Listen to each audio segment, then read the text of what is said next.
Hello friends, in this video I will talk about the Android 10 update of Galaxy A30, so let's watch.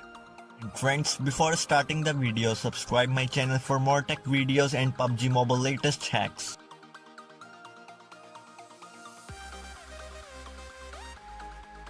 So friends, Samsung has released the update for the Galaxy A30 in India. The A30 update comes a month ahead of when it was supposed to arrive according to Samsung's roadmap, and this means we could see other A-series phones. The update is a 1.4 GB download over the air and comes with the February 2020 security patch. The update seems to be light on the more useful features that are supposed to arrive with Android 10 and One UI 2.0. A built-in screen recorder seems to be missing, though all the standard new functionality, such as a dark mode that darkens the wallpaper as well, new navigation gestures, improved digital well-being, and enhanced facial recognition, are included.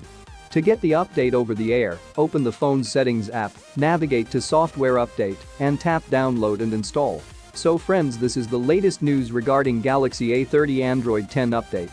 Subscribe my channel for more tech videos. Peace out.